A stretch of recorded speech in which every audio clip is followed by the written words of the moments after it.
Good afternoon, ladies and gentlemen. This is Neera, the moderator, and welcome you all to the Vodafone Idea Limited conference call. For the duration of this presentation, all participant lines will be in listen-only mode. After the presentation, a question and answer session will be conducted. Should you need assistance during this conference call, please signal an operator by pressing star then 0 on your touchtone phone. Please note that this conference is being recorded. We have with us today Mr. Akshay Mundra, CEO of Vodafone Idea Limited, and Mr. Murthy GVAS, CFO of Vodafone Idea Limited, along with other key members of senior management on this call. I want to thank the management team on behalf of all the participants for taking valuable time to be with us. Given that the senior management is on this conference call, participants are requested to focus on key strategic and important questions to make sure that we make good use of the senior management's time. I must remind you that the discussion on today's call may include certain forward-looking statements and must be viewed therefore in conjunction with the risks that the company faces. With this, I now hand the conference call over to Mr. Akshay Mundra. Thank you, and over to you, sir. Thank you, Neera. A warm welcome to all participants to this earnings call. Yesterday, our Board of Directors adopted the audited results for the quarter and year ending March 31, 2023. All the results-related documents are available on the website, and I hope you had a chance to go through the same. Let me provide a brief on our strategic initiatives and key highlights for the quarter. Post this, I will hand over to Murthy to share details of company's financial performance. First of all, during the quarter, we have completed the issuance of equity shares to the government towards loan of rupees 161.33 billion, representing the NPV of interest related to deferred AGR and spectrum dues. We have also completed the process of issuing the OCDs worth rupees 16 billion to ATC India in February 2023. Moving on to our strategic initiatives. Firstly, it is about our focused investment approach. We continue to follow a focused approach to investments biased towards our 17 priority circles, which contribute over 98% of our revenue and around 93% of industry revenue. This helps us in utilizing our capex effectively while ensuring that we continue to offer superior customer experience in these areas as our network investments have been impacted on account of liquidity constraints. To improve our 4G presence and 4G experience for our customers, we continue to reform our 3G spectrum to 4G and have closed around 1,850 3G sites during the quarter, while we added about 1,950 4G sites as a result of our broadband coverage as well as capacity has expanded. Our relentless pursuit to offer 4G experience or better 4G experience to our customers is clearly visible through these network investment initiatives. We also have the highest rated voice quality in the country as per TRAI's MyCall app data for 25 out of 29 months between November 2020 and March 2023. Moving on to market initiatives, our brand week continues to garner good reception, building brand affinity across all customer segments in the country. The company continues to make extensive progress on the marketing front by communicating key differentiators to consumers, entering into alliances, and introducing various innovative products and services. A refreshed postpaid offering with more benefits, more data, more entertainment, and more privileges, that is V Max Postpaid, which helps with differentiated offering from competition, was promoted extensively through TV, digital, and retail channels. In a cricket-obsessed country, your company engaged with the users through V20 FanFest on social media and stayed one of the busiest brands during the first Women's Premier League 2023. We Love Tunes was done to engage with users and to promote our music offering on social media during Valentine's Day. Our relentless pursuit on the marketing front is clearly visible with our top rankings at the ET Brand Equity India Digit Plus Awards, where we won silver for Best Use of Performance Marketing and bronze for Digital Campaign in the B2B category. We continue to focus on getting more customers on 4G/unlimited plans for further ARPU improvements. We have seen ARPU growth for 7 consecutive quarters now. Q4 FY23 ARPU stands at rupees 135 compared to rupees 124 in Q4 FY22, a growth of 9.3% year-on-year, highest among wireless operators. Our share of gross additions was higher than our subscriber market share, clearly reflecting our ability to effectively compete in the market. Moving on to business services. Business services or enterprise segment is one of our strength areas owing to our long-standing relationships with our enterprise customers, as well as our ability to leverage from the experience of Vodafone Group in various global markets. We continue to make progress in line with our stated strategy transformation from telco to techco for our enterprise offerings. Our planned expansion of services beyond connectivity has seen good traction, and we continue to work with multiple partners to make our offerings more relevant to enterprise customers. On IoT, we continue to maintain our strong position with innovative solutions for large enterprises as well as for small businesses, and it continues to grow at a very healthy pace. In the smart utility space, we have an unparalleled track record in powering India's energy infrastructure by providing innovative IoT solutions and becoming a partner of choice for advanced metering infrastructure projects. We are currently working with over 25 power distribution companies and successfully connected 3 million plus meters in the country. We aim to strengthen the company's Digital India mission and transform the company's power distribution sector through our IoT solutions. As part of our strategy to transform from a telco to a techco, we continue to build our cloud portfolio. We are working on our cloud strategy through a combination of our own assets and strategic partnerships in order to accelerate digital transformation for enterprises. Our comprehensive cybersecurity portfolio, vSecure, provides a range of reliable solutions that offers protection against multiple threats arising from network, cloud, and endpoints, enabling businesses to achieve their digital objectives in a secure manner. Our Ready for Next program continues to support SMEs and MSMEs in digital adoption, transforming their businesses and making them future ready. Since its launch, Ready for Next has helped in assessing the digital needs of more than 80,000 MSMEs in India, offering them the right set of solutions for their digital journey. The Ready for Next campaign has been awarded on multiple national platforms like E4M Indian Marketing Awards, ET Brand Equity DigiPlus Awards, and Mint Marketing Awards. In the growing hybrid working scenario, We Business Plus mobility bundling solutions are enabling today's mobile workforce to connect, communicate, collaborate, and do a lot more with their postpaid plans. Bundled with benefits such as data pooling, mobile security, location tracking, and entertainment, We Business Plus provides superior customer experience with seamless and uninterrupted high-speed data. We Business is also an active participant in the fixed data connectivity business and continues to enjoy the confidence of some of the largest multinational and Indian organizations to connect their offices and various locations through its suite of ILL and MPLS/GMPLS solutions. We Business is also doing pioneering work in the space of private networks. Through our active and deep engagement with our large customer base, we aim to participate in building the private networks infra in the country in a relevant manner based on customer needs. All these initiatives and efforts enabled us to register an annual revenue growth of 10% in enterprise revenue, excluding mobility. We Business continues to garner recognitions at national and international levels. Our career services has recently been awarded at an APEC level with the A2P SMS Monetization of the Year Award India at Asian Telecom Awards 2023. At CIO Choice 2023, We Business has been chosen as the preferred partner of choice for Citrun, Telecom Carrier Mobile Access, Managed Mobility Services, Cloud Telephony, and Telecom Carrier International Access on the basis of an extensive pan-India CIO referral voting process that spans across industry verticals.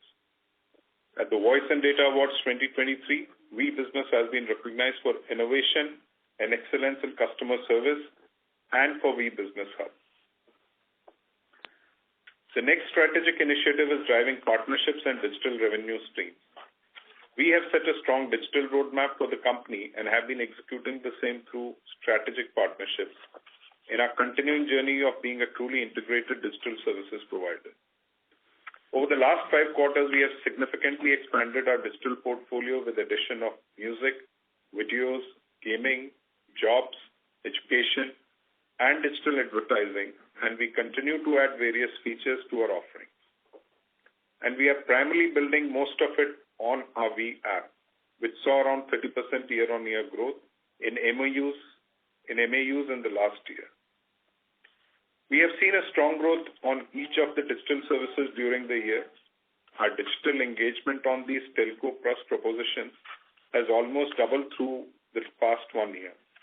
This is being led mainly by Vi Movies and MTV and music, both of which have shown strong growth on our platforms in the last quarter and the whole year. Music years as at the end of year saw 63% growth year-on-year. Similarly, Vi Movies and TV showed a 32% growth in monthly active users versus exit FY22. This, of course, is on the back of various curated content and events we keep creating for our users. On the video front, our strategy has been to provide curated premium content to our consumers. We continue to build partnerships with content producers to be able to deliver an enriching experience to our users. We have added new partners in the past quarter to build our content repository. Through our partnerships, we not only offered premium entertainment content to our users, also for the first time we offered live T20 International League cricket on Vi app to our users on the back of our partnership with Zee. We have seen highest growth on our video consumers in the past quarter. One of our endeavor on digital is to read the emerging trends and build relevant propositions to be able to drive meaningful engagement and create opportunities for better monetization. Snackable content, as you all know, has been in huge demand, which is shorts or reels that consumers can consume on the go in a very little time. We have recently launched a new channel, Bites, on Vi app in partnership with NDTV to provide quick bites of trending news and stories across sports, films, and lifestyle. As you would be aware, we had enhanced our gaming proposition with the launch of multiplayer games. On that front also, we continue to see strong growth. Expanding our gaming portfolio, we also introduced esports on Vi app in partnership with one of the leading esports startup, Gamergy. With the objective of democratizing esports, we offer daily tournaments to our esports fans across some of the marquee titles like Call of Duty Mobile, Asphalt 9, Free Fire Max, WCC3, and more. While we continue to build new propositions for our consumers across various digital categories, we have also worked a lot on enhancing the digital experience of our consumers on our digital assets. This reflects in the fact that our app ratings have improved significantly in the last 1 year, while Vi app moved up from 3.9 to 4.3 on Google Play Store. Vi MTV moved from 3.7 to 4.1. Our apps rating is now amongst the best in the industry. Our endeavor is to consistently enhance this and deliver superlative experience to our consumers. We had also talked about the launch of Vi Ads, our own ad tech platform, which is one of our key monetization drivers. Vi Ads is helping us drive the monetization of our digital assets as we continue to scale our footprint and are now able to drive good demand. Vi Ads is now empaneled with almost all of the key media agencies in the country, and we are part of the media plan for some of the big brands in the country. We worked with over 35 top brands in the past 2 quarters. While we continue to drive demand from the large agencies and the big brands, our focus in the coming year is going to be on building a strong go-to-market for the small and medium businesses. We will continue to have a disproportionate focus to build a digital ecosystem with our partners, enabling a differentiated experience for Vi users, which will help us to drive customer stickiness as well as provide incremental monetization opportunities. Moving on to other highlights. On an annual basis, FY23 is the first year of annual revenue growth post-merger, clearly reflecting our ability to drive operational excellence despite various challenges we have faced. More importantly, our EBITDA of rupees 83 billion and EBITDA margin at 19.71% were also the highest since merger, and our annual EBITDA registered a growth of 24.1%. We continue to register improving 4G subscriber base for the 7th quarter in a row, with 1.1 million 4G subscribers added in Q4. The 4G base now stands at 122.6 million. However, the overall subscriber base declined to 225.9 million versus 228.6 million in Q3 FY23. We registered the 7th quarter of average daily revenue growth despite subscriber loss. The overall average daily data volumes for the quarter were up by 2.9% quarter-on-quarter, while on a year-on-year basis, the growth was 10.8%. We continue to see the increase in the data usage per broadband customer, which now stands at 15.1 GB per month. We have also seen an increase in voice minutes per sub by 1.6% quarter-on-quarter. With that, I hand over to Murthy, who will share the financial highlights for the quarter.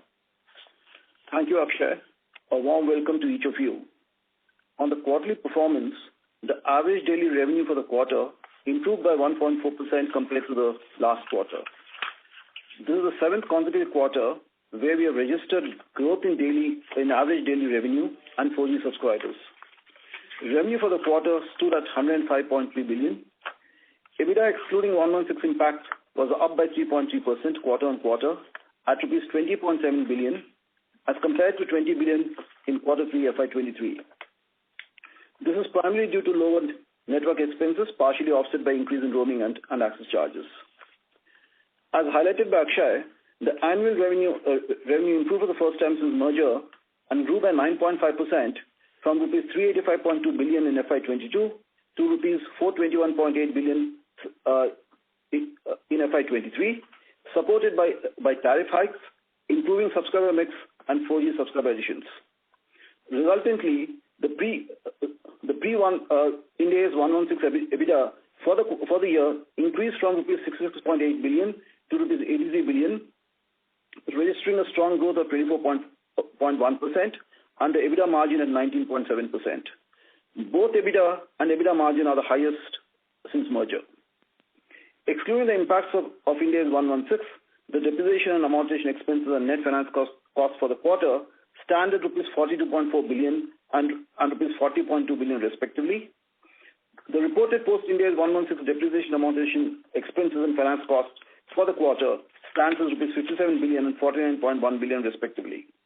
The capex spend for the quarter stands at rupees 5.6 billion, taking the capex spend for the entire year to rupees 33.6 billion. Following the conversion of the loan related to the interest on deferred spectrum installments and AGR dues into equity, amounting to rupees 161.33 billion to the Government of India, the total gross debt, excluding lease liabilities and including interest accrued and not due, as of 31st March 2023, stands at rupees 2092.6 billion versus rupees 2228.9 billion as of 31st December 22. This comprises of deferred spectrum obligation of rupees 1307.1 billion and AGR liability of 655.5 billion that are due to the government, debt from the banks and financial institutions of rupees 113.9 billion, and OCDs amounting to 16.1 billion. With this, I hand over the call to Nirav and open the floor for questions. Thank you very much. We will now begin the question and answer session. Anyone who wishes to ask a question may press star and 1 on their touchtone telephone. If you wish to remove yourself from the question queue, you may press star and 2. Participants are requested to use handsets while asking a question. Ladies and gentlemen, we will wait for a moment while the question queue assembles. Participants, you may press star and 1 to ask a question.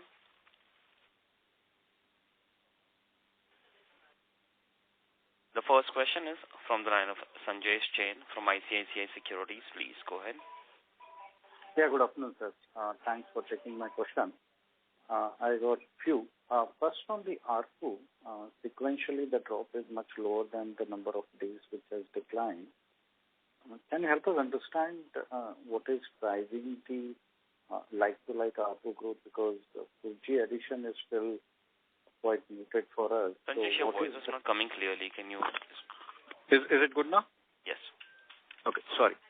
So what is driving the ARPU improvement for us beyond this 2G to 4G addition? So, Sanjesh, I think ARPU is a result of multiple factors. One is that we have been focusing on quality and on renewal rates. So as you get better quality of customers, the gap between the expiry and the renewal improves. That is also a major factor which improves the ARPU. So that is something which we have been focused on, both the quality of our customer acquisitions, as I alluded in the last call also, and also how to kind of improve the renewal rate. So several interventions have been done in that direction. Of course, as we have mentioned, that our 4G subscribers and UL subs have also increased quarter on quarter, and that also helps the ARPU story. And in this quarter, so I would say these are the main factors which have benefited us on the ARPU front. Got it. Second, on the voice minutes, probably post-merger, this is the first quarter where the sequentially voice minutes has grown. Are we benefiting from Airtel increasing the minimum recharge from 99 to 155? Two set of question. Are we benefiting from Airtel taking the minimum recharge to a higher level? And number two, what's our thought process in terms of realigning the minimum recharge to a higher rate? So I would say that with the point you're making, that why is the voice minutes going up, I think it has also got something to do with the number of UL subscribers going up. I think in the past, for some time, we were kind of flat or declining, and for the last 2 quarters, we have seen an increase in the number of UL subscribers. So that is kind of also helping the voice minutes. I don't think Airtel's action, it would have impacted our churn a little bit, but it would not have impacted the increase in voice usage per sub really. In fact, if you look at if you are looking for people migrating from 99 to 99 plan, actually it should, on a weighted average, bring down the number of minutes of use per subscriber. So that cannot result in the increase in the usage per sub. No, I was looking at more of a total usage of revenue. But I fairly understand. I mean, I think the more important metrics to look at is what is happening to per sub consumption, and that is increasing. You can see a significant improvement in the last 2 quarters, which is largely supported by, as I said, I mean, the factors for this are the same as the ARPU, that you are getting more UL subs, you are getting better renewal rates, and if you get better renewal rates, then the usage is also high. Got it. And our any plan or thought process on realigning the minimum recharge?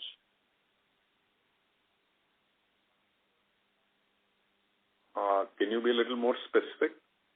So are we planning to also increase the prices on the minimum recharge from the existing level to 155? So it's like this. Let me just explain this in some detail. So one is, we have always stated that the tariffs in the industry need to go up. That goes without saying. The current tariffs are definitely not giving the adequate return on capital to anyone in the industry. So they need to go up. Within that construct, and I don't know, maybe you've not noticed that in Mumbai, 2 days back, we have changed the entry-level pricing to some extent by reducing the benefits on the 99 products. So the 99 product, which was earlier on a 28 days validity, the validity on that has been brought down to 15 days. So that price intervention has been done in Mumbai. we will continue to observe the space and make interventions as we go forward. Got it. The next set of question is on the capex. This quarter, capex looked quite lower than what we have been doing historically. How should we see capex, say, for FY24 as we go for the next year? So I think capex, as we have said in the past, that currently the capex that we are incurring is more of a minimum sustenance capex. And any meaningful improvement in capex, which we have a plan, we have a business plan, we are in discussion with the banks and other sources of funding. But the capex guidance we will be able to give once the funding is in place. But definitely, we have plans to ramp up the capex, mainly to bridge the 4G coverage gap, because we believe, if I were to tell you today, and we have been kind of mentioning this over the last several quarters, that today we have the best 4G speeds on our network wherever we are present. We have the best voice quality as reported by TRAI. As I alluded to in my opening remarks, we also have the best ratings on our app. We also are currently acquiring customers with the share of customer acquisitions being higher than our current customer market share. So really speaking, you look at anything which matters in the market is going right for us. The only place where we are losing out is on loss of customers, which we are not able to arrest, which is a result of the fact that our 4G coverage is limited and we have not been making the required investments for last one and a half years. So the investments will be made, and that will start making a meaningful difference to our operations. But as I said, other than the loss of subscribers, if you look at any other metrics which I explained, we are doing very well, and we are confident that with the investment coming on, we'll be able to make significant improvements to our performance. Fair enough. One last bookkeeping question. In this quarter, finance cost has dipped very sharply.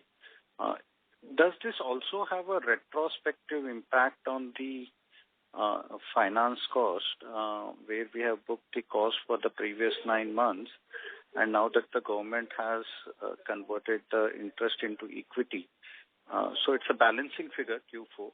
So it's a cumulative impact of the entire year. Is that what's seeing in the Q4 number, and what will be the steady state finance cost for us? So Sanjesh, you're right. Given that we continue to accrue interest till the time of the order, therefore that amount was written back. And from the steady state perspective, what was written back, if you're not to consider, then going forward you'll have that kind of interest cost impact on a quarterly basis. So can you give us in this quarter what was the benefit of retrospective reversal of the interest cost? About 1,300 crores. Around 1,300 crores. Generally speaking, Sanjesh, I think going forward on a steady state without any FX impacts and one-offs, I think we would expect to have a financing cost which is in the ballpark of 5,300 to 5,400 crores in a quarter. Got it. Thanks, Akshay, for answering all my questions, and best of luck for the coming quarters. Thank you. Next question is from the line of Balaji Das from Credit Suisse. Please go ahead. Hello, can you hear me? Yes. Yeah. Hi everyone. Thanks for giving me the opportunity. So my question is, I have basically 2 questions. Like it's a hot topic actually. Maybe I still remember. I think it's almost 1 year, and I remember the former CEO mentioning about the funding we are so near, and that's it. All other things. But still the same old story. Like my entire family is using VI. Everybody is just insisting on the 5G mark and etc. So where exactly are we? And are we having any option of promoter putting in funds, or is just the banks, or is the FI something? There's a lot of rumors in the air actually. And we never seen management speaking any single thing on that. So can you just give a small idea on where exactly are we in terms of 5G and the funding part? Okay, Balaji, let me just respond to your question as much as I can. Of course, some of these are topics which I cannot disclose, but let's say, and you're right that this topic of funding has been discussed for a fairly long period of time. As you would recall that the funding discussions were on, and anybody who is wanting to provide funding to the company, whether it is debt or equity, wanted to make sure that the reforms package was implemented in toto. And the conversion of shares or issue of shares to government got delayed. And that was the primary reason why we could not make any progress on that front. Now, the government conversion has happened in February. And post that, since all the reform, most of the items on the reforms package were implemented, Mr. Birla has also rejoined the board in April. I would say post the government conversion and these events, we have been actively engaged with the banks, and the banks we have been engaged in the past also. Promoters have contributed equity in the past, and they are also ready to contribute some more equity. The third leg of funding has to come from external investors to bring in equity. And that discussion, I would say currently multiple discussions are on. And these discussions have become actively in the last 1 month or so post the government conversion. We are progressing well on these at least 3 discussions which are going on. And we expect to make progress in this and conclude funding. So we are moving in the right direction. I would say that the implementation of the reforms package was a prerequisite for any conclusion to happen. That having happened, we are now trying to work towards getting this to a closure. Okay, so just a supporting point to the same thing, we got this spectrum allocation, 5G spectrum allocation last year, August. So we have an obligation to, deploy, at least in the minimum it is by August. So do we have a target by August, we can plan and so how are we looking at that part actually? So I think MRO is more a compliance requirement and we'll work on that. But I think your requirement, as you said, entire family is asking for a 5G connection. So you're not focused on the MRO compliance, but you are looking for a wider coverage. As you can say that our capex in any 5G will be dependent on new funding. The plans that we have shared with the banks and investors include 5G investments and a good amount of 5G coverage. So definitely 5G is a part of our plan, and we'll be executing and implementing that immediately once the funding is in place. Okay, so and you will have a 5G connectivity once we start investing. Okay, and just the last point on this, we had the recent statement from DOT chairman, we are expecting a revival plan within 1 month. So how maybe you can provide more clarity, how is the communication with DOT going on, and is there maybe any discussions, in an advanced stage on, the revival plan, which the DOT is expecting from the management? No. So I think we always remain continuously engaged with DOT. DOT is the largest stakeholder in our company today from all points of view. So we are constantly engaged with them. We are updating them on a regular basis. As I mentioned that currently the most important thing is let's say there are 2 things. One is the most important thing is that we focus on our operations and the operations continue efficiently. And I think I've alluded in my opening remarks and the response to Sanjay's question that we are actually operating efficiently and getting the right KPIs progression as far as operations are concerned. But as we said that for any meaningful improvement to happen in the performance, investment is necessary, and that remains a focus area for us. So we are working on that, and DOT is constantly updated on whatever actions we are taking to make that happen.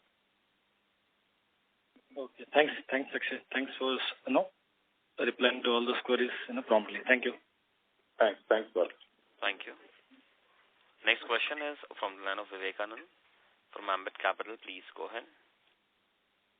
Hello. Thank you so much for the opportunity.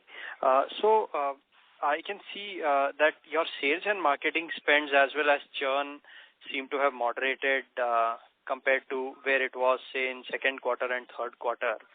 So Akshay, would appreciate your comments on the on-ground aggression with respect to rotational churn and also the three players, how they are behaving in the industry right now as far as customer acquisition costs are concerned. So that is question one.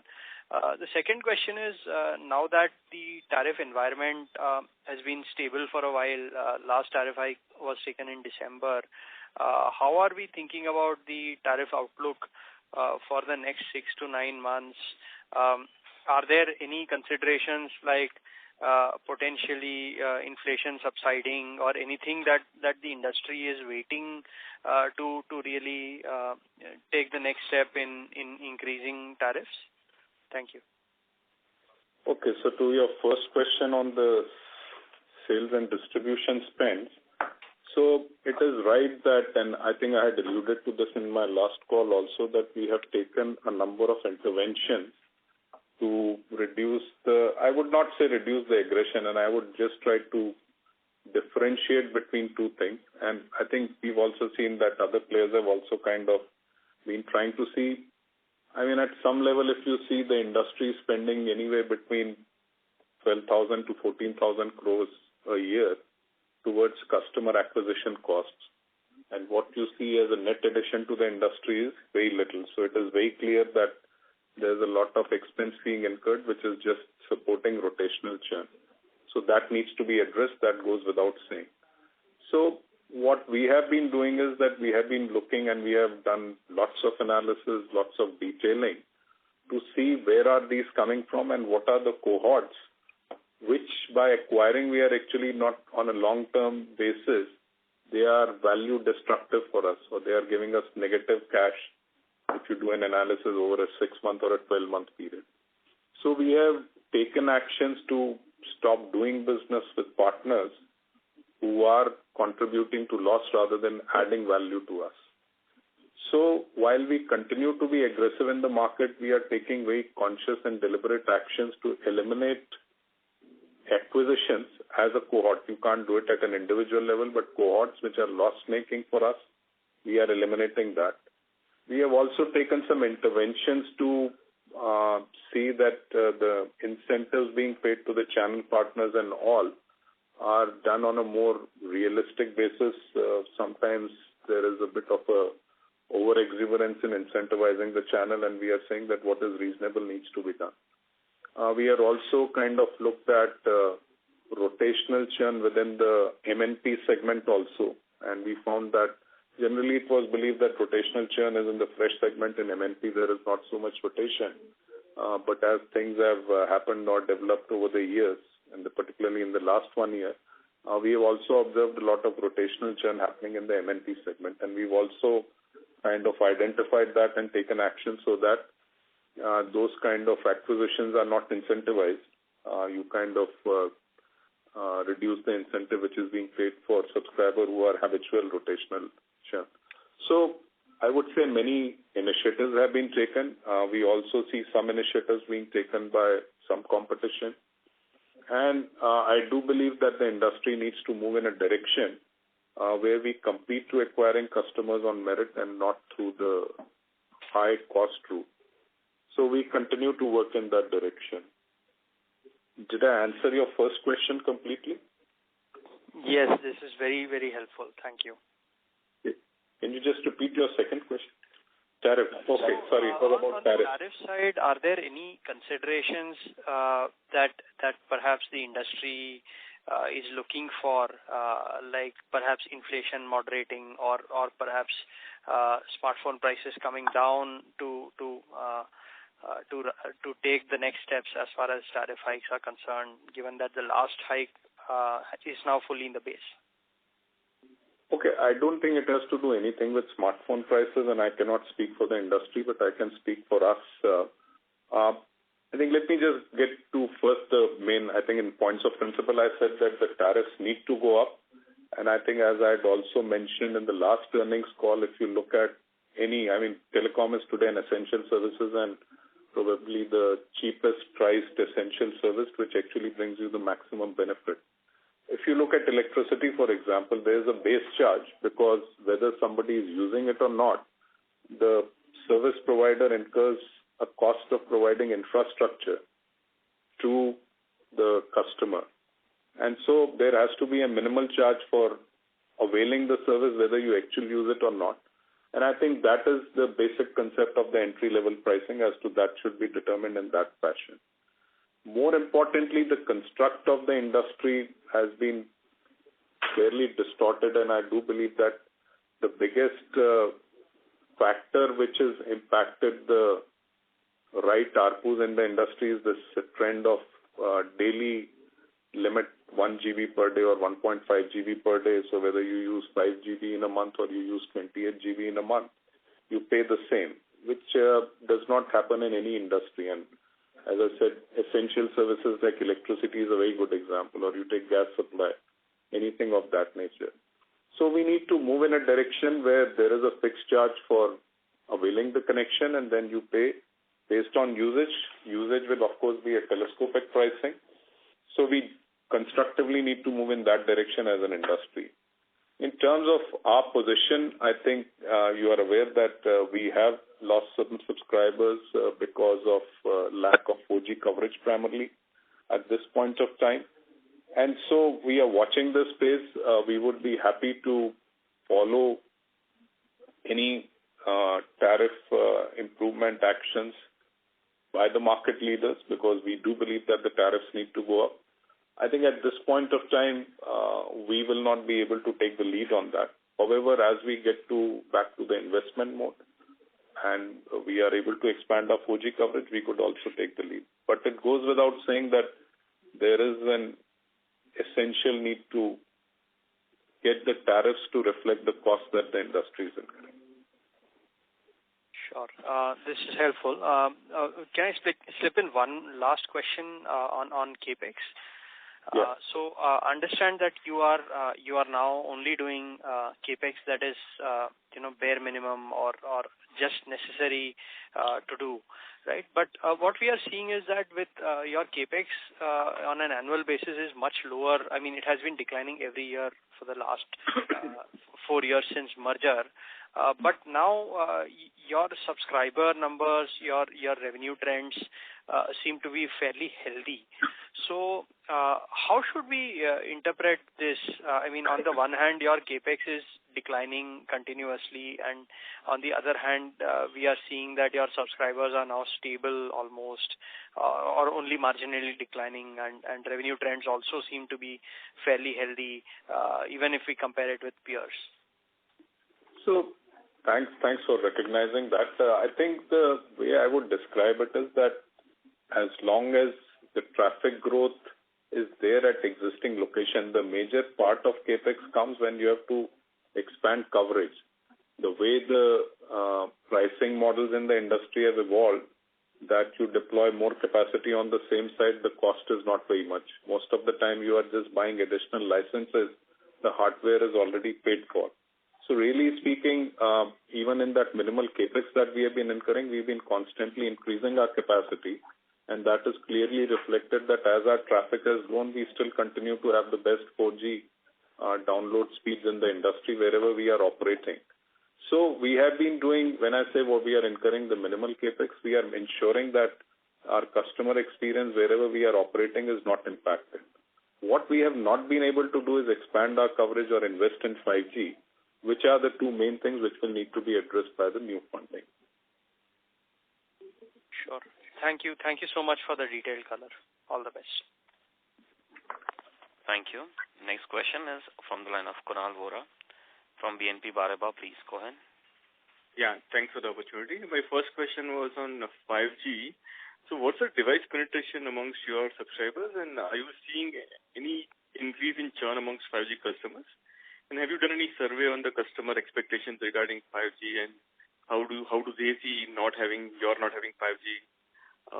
And your thoughts on over the next 1 year, how do we see this impact? Thanks, Kunal. So I think the 5G devices on our network are in the ballpark of about 8%.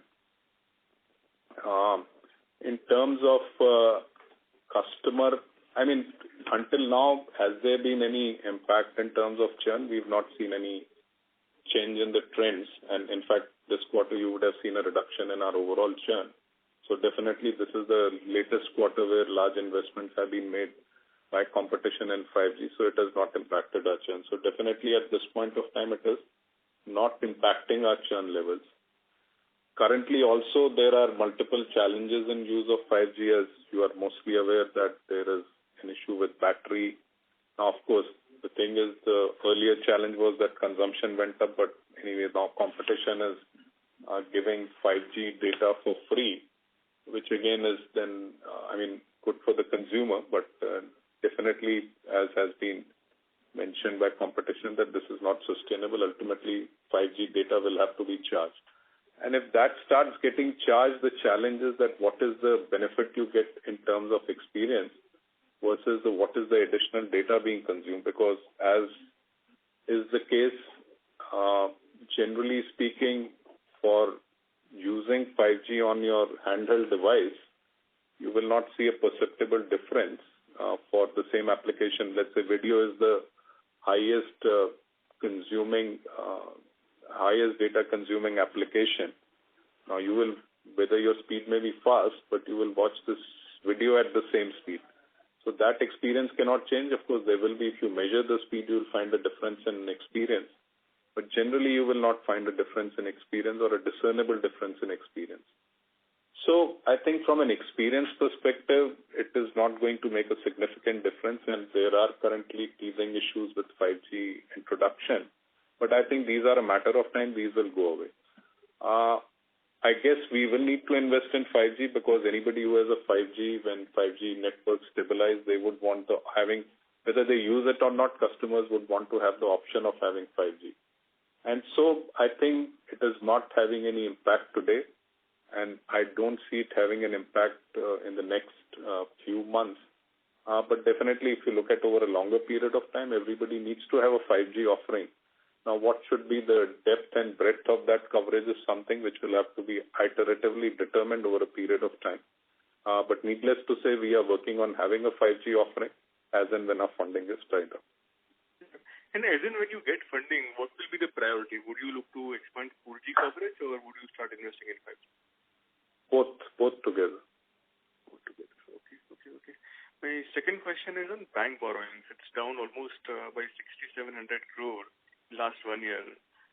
So how has been the experience dealing with banks? Earlier, the expectation was that after the release of bank guarantees, you should be able to get a roll forward of loans, but that does not seem to be happening even now. And also, how much is due in the next 12 months? So I think we have never been talking about a roll forward of the loans. All that we have been discussing with the banks is a new facility for capex for investment. So we continue to pay all our debt as it falls due, and that is what we have been doing. Now, as I said, that the bank funding, which I explained in detail earlier, was not progressing because of the government conversion had not happened. Post that, discussions have been initiated. There is a certain linkage between the equity being tied up and the bank debt being tied up, and that work is on. As I said, we made a lot of progress in the last 1 month following the conversion, and we are progressing in the right direction as far as that is concerned.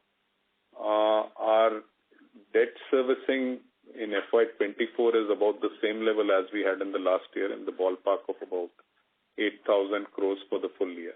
So it's not different from what we had last year. But total borrowings, if I remember the number right, is about 11,000 crores. So of that, I'm talking about the external borrowings. So of that, 8,000 crore will get paid out within FY24, is it? That's right. Okay. So after that, like say, assuming you are able to make this payment, then after that, external borrowings will be almost negligible. So actually, if you really look at it today, we have kind of had some accumulation of vendor dues because we have had to prioritize the debt servicing. But as you are saying, debt servicing is left is about 11,000 for the banks. Our EBITDA is in the ballpark of 8,000. So in some ways, it is a single turn. And once we are out of that period and the debt servicing burden starts reducing, then we will be able to use the generation from operations to address the vendor dues. Understood. And lastly, on the postpaid side, are you seeing your large customers being approached by competition or we've seen some new plans getting rolled out on postpaid. Have you seen any impact in the postpaid market? So I would say, I think as far as what is happening on the competition front, it is business as usual. Of course, of late there has been this aggression in the family pricing. And so family or no family, you can get into a family plan. And that has brought some aggression into the postpaid plans and the postpaid pricing. So I would say that has been the only deviation on the postpaid. Otherwise, I think it is business which is doing well. And we are also kind of doing, postpaid is a focus area for us. We have done some changes within the structure in which we run the postpaid business. And I expect to see a better performance in FY24 on the postpaid. Is the postpaid ARPU stable? Yeah, ARPUs are generally stable. Okay. That's it from my side. As I said, there is some dilution happening on account of these family plans which have come in, and we just have to kind of be a little cautious about these that are just becoming a way to discount the postpaid pricing. But let's see, it is in early days, we'll have to see how it evolves. But until now, we've not seen any dilution on the postpaid ARPUs. Understood. That's it from me. Thank you. Thanks, Kamal. Thank you. Next question is from the line of Aditya Suresh from Macquarie. Please go ahead. Yeah, thank you for taking my question. I just had one question. So with Mr. Birla joining the board, I just want to understand, has there been any change in your priorities since he's resumed? And I guess the other kind of related piece is that in terms of a balance between kind of spending on marketing and branding compared to, say, spending on, say, payments to the tower companies, how do you kind of balance those needs? Thank you. Sorry, Aditya, last part, the audio was not very clear. If you're on a speakerphone, can you get off the speakerphone and repeat your question? Sure. The last bit was simply about in terms of balancing your spend between marketing versus, say, payments to tower companies and the other suppliers, and also in view of your comments around kind of having operational stability. How do you balance these different requirements in view of your kind of balance sheet? Thank you. So I think on to your question of any change in priorities after Mr. Birla has joined the board. So let me assure you, though, even while Mr. Birla was not on the board, he has been actively engaged and involved in the affairs of the company as he was when he was on the board. So his level of engagement has not been impacted, whether he has been on the board or not been on the board. So to that extent, our priorities and focus on doing whatever needs to be done to get the funding and get back to investment remains the same.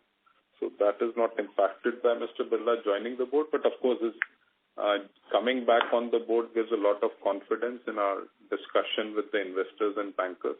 And this will definitely be helpful in our funding trial.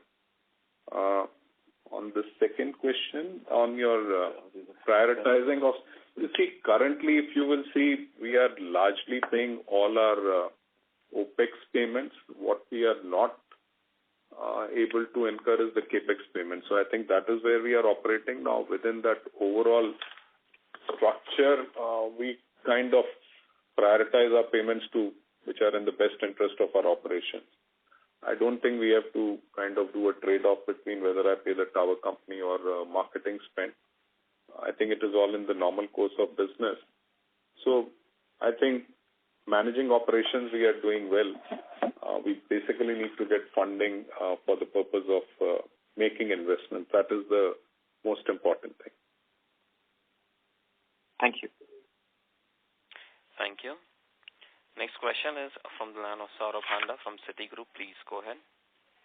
Yeah, thank you for the opportunity. I had two questions. The first one was on network OPEX. What was the reason behind the sequential decline, and is this a sustainable rate going forward? That was the first. The second was on trade payables. So that number has been coming down for the last couple of quarters. So again, sort of just to reiterate what you were saying earlier, do we assume that you have been prioritizing vendor payments to some extent, and which is why the CAPEX has also declined for the last couple of quarters? Thank you. So let Murthy reply to the network OPEX question. I think on the trade table, this quarter it is appearing as less because in some, the ATC payables have been converted to an OCD structure, which was a transaction of about 1,600 crores. So I think this quarter, the payables reduction is largely coming from that. Otherwise, as we are saying that we kind of are remaining flat on our payables. They are neither reducing nor increasing. They are largely flat because CAPEX is kept at the minimum and OPEX is largely being paid in full. There could be some timing variations here or there, but that is largely the way we are operating. I'll request Murthy to give the details on the network OPEX. So, Saurav, the network OPEX is largely due to 2 days lesser in Q4 versus Q3 and also the seasonality effect, of the quarter. At the same time, there have been, as I alluded to earlier, there have been a few write-backs which have happened, and accordingly, that's the effect of the 200 crores decline between the 2 quarters. Okay, so this number should go back up maybe to last quarter's levels in Q1 then. May not. May or may not. Obviously, the seasonality effect will obviously go away as the summer sets in, and of course, if we're able to, do better, then in that case, it may not really have that impact back. But yes, if the consumption is higher and there are inflationary effects, then in that case, possibly that the number will go up. But yeah, you're broadly right that the current quarter, because of Q3 would be a more representative figure for assessing what could Q1 be like. Sure, fair enough. Thank you so much. Thank you. Next question is from the line of Hemang Khanna from Nomura. Please go ahead.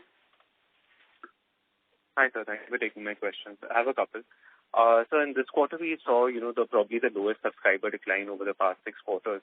Could you just share some color how April and May have also panned out? And the second is on the dues and payables. You mentioned about 80 billion rupees for the could you also help us with the numbers for 25, 26? Hemang, sorry to interrupt you. We are losing your audio. Can you come in a better reception area, please? I think you will have to repeat the entire question, please. Yeah. Sorry, am I more audible now? Yes. Yeah. Yeah. So the first part was on the subscriber loss. This quarter saw the lowest rate in probably the last 6 quarters that we've seen. Could you just help us understand how April and May have also panned out? And secondly, on dues and payables. So for FY24, you mentioned about 80 billion as the total payables. Could you help us with FY25, 26 as well? How do those payables look? Okay, I think as far as the subscriber indicators for April and May are concerned, I will not be able to give you any guidance right now. So I think that you'll have to wait for the results to be announced. The other question you were asking is relating to? This have for FY25, 26 as well. I think basically what we said is that our outstanding at the end of this is about 11,500 crores. We have about 8,000 crores which is due in the next quarter. So what would be left then is a very small part of debt, which is 3,500 crores of main debt left, which will be paid in FY25, 26. I don't have the exact breakup, but ultimately at that point of time, the debt servicing becomes very small. Got it. Thank you so much. Thank you very much. I now hand the conference over to Mr. Akshay Mundra for closing comments. Thank you, Nirav. FY23 has come to an end and there are many positive takeaways as we move to next year. As highlighted in my opening remarks, FY23 is the first year where we have registered annual revenue growth post-merger despite various challenges we face, clearly reflecting our ability to effectively operate and compete in this market.